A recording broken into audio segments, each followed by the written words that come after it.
you get any pushback with prices? No, surprisingly, a little tiny bit at Ocean Street. But again, prior to doing this marketing debacle last year, the previous business owner was very discount heavy with her marketing. So we've always been trying to recover from that clientele.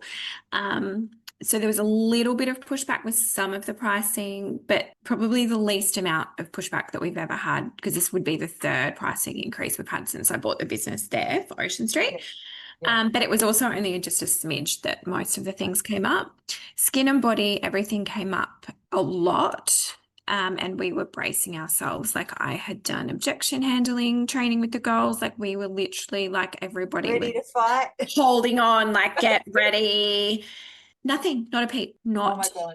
We had one male client who said, "Oh, your male wax, like your men's waxing's getting a bit up there."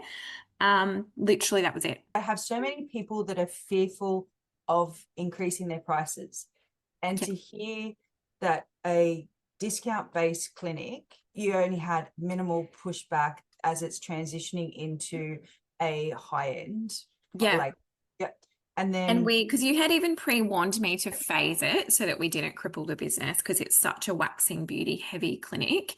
And I just decided to bite the bullet and do it because that's you the did an side Adriana of the and you ripped business. the Band-Aid. It's just like, get rid of these waxing clients.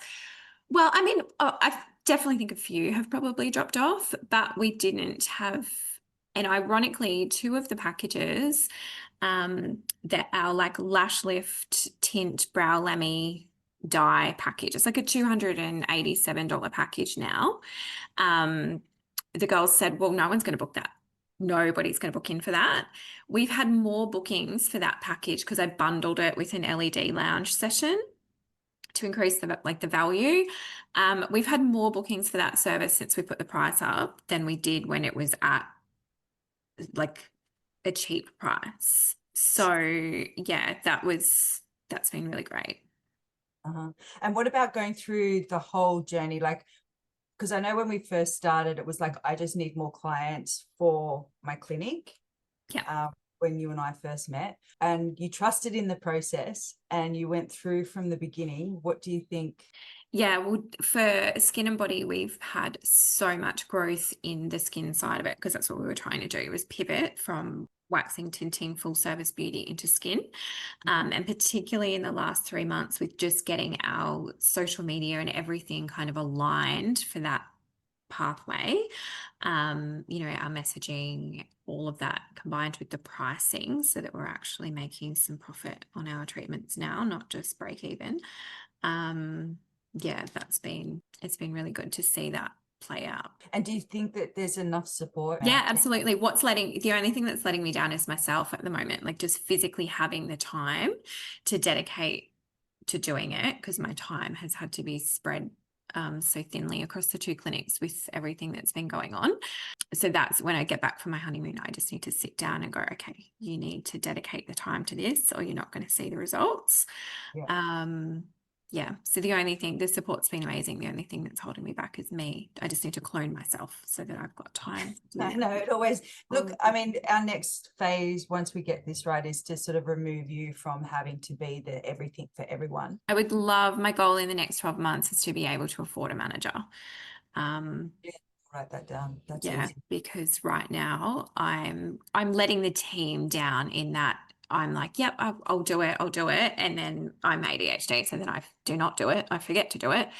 And I just feel like I'm the bottleneck at the moment because I'm making all the decisions. I'm doing all of the things and I can't quite delegate because I don't have team members that are quite ready for that. I would just love to be able to afford a manager to help me.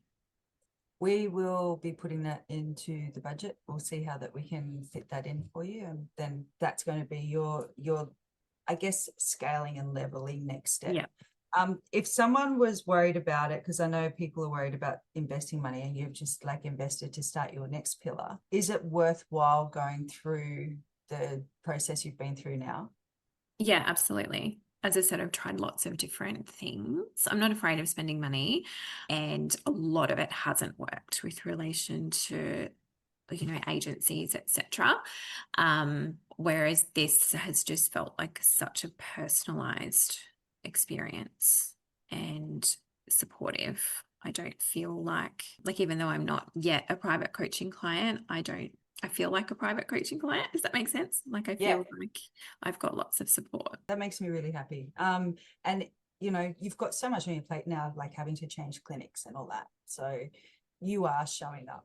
Like, don't doubt yourself. Yeah, and I think I'm trying not to get emotional, but I think at the moment none of this was on the radar for 2026. Like I just had this is what we're going to do when we're doing this, we're increasing the prices and it's going to be amazing and people are going to come in, like, and it's just gone. I'm very stressed and I'm trying not to let the team down and also not let them realize how stressed I am financially. But yeah, I know we'll get there. I just have to be patient and trust the process, and we'll get back on track with the right steps. And now that I've got a path, I know what I'm doing now to get those people back into the business. And it's not anything that you guys have done. It's been having the construction work that no one's told you was going to be there, or realizing the kind of impact that has. So, but you've been able to do some pretty cool things even with all that going on. So. Yeah, and as I said, just learning from the previous mistakes that we don't want to be marketing to our cheap chasers. Like we want to be getting the right people in the door. That's always a tough lesson to learn. It is. As I said, hindsight's a wonderful thing. I know. If I knew now if I knew back then when I had my salon what I know now, it would have been so much easier. Yeah. All right. Well, I won't. Thank you for that. Thank you. All right. Bye, darling. Bye. Talk to you soon. Bye. Yeah. Bye.